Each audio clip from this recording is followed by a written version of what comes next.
This is The Bottom Line. The Bottom Line on 938 Live. Singapore's factory output in May probably grew at a slower annual pace due to a sluggish electronics sector. This according to a Reuters poll of 12 economists who are expecting industrial production to grow by 2.6% last month compared to 4.7% in April. The official data will be out tomorrow. Earlier, Bharati Jagdish spoke to Glenn Maguire, Chief Economist of Asia Pacific at ANZ, and she started by asking how he expects Singapore's industrial production to perform in May. We're actually looking for manufacturing and industrial production to fall in May by around 4% over the year.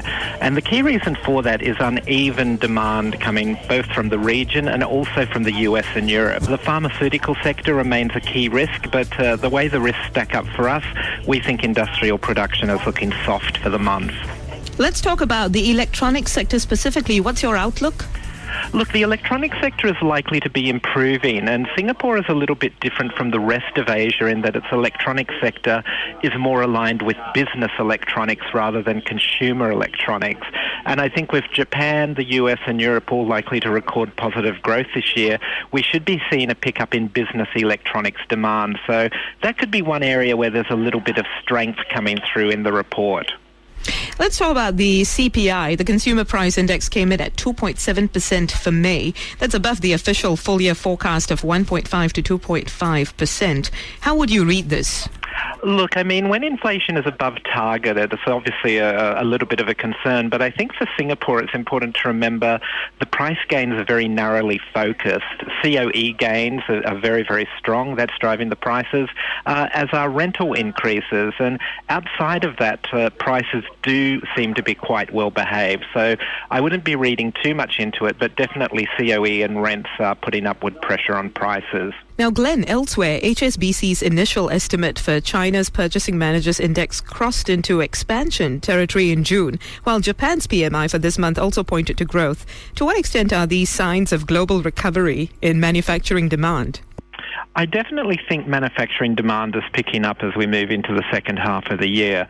And this is a function of the recovery in the US becoming more durable, and that's starting to have spillover effects to the major Asian manufacturers. So the fact that we're seeing a synchronized pickup in both Japanese and Chinese manufacturing sentiment, obviously in China, the relaxation of policy recently is assisting there, I think augurs well for a manufacturing recovery across Asia in the second half of the year. Now, with the U.S. Federal Reserve expected to keep interest rates low for some time, how do you think markets will perform in Singapore and Asia?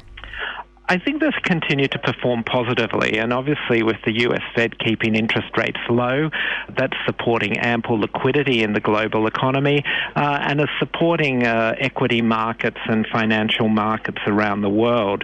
One of the key challenges in 2015 will be the winding back of that liquidity and the normalization of the US rate structure, but I think that is going to be a very gradual process, and if it is aligned with an improving manufacturing sector in Asia, improving industrial production and exports, then it is likely that you can continue to see Asian and Singaporean markets performing strongly, even as the Fed starts to normalize policy and raise interest rates. Thank you very much, Glenn. Glenn Maguire, Chief Economist of the Asia Pacific region at ANZ, joining us on The Bottom Line today.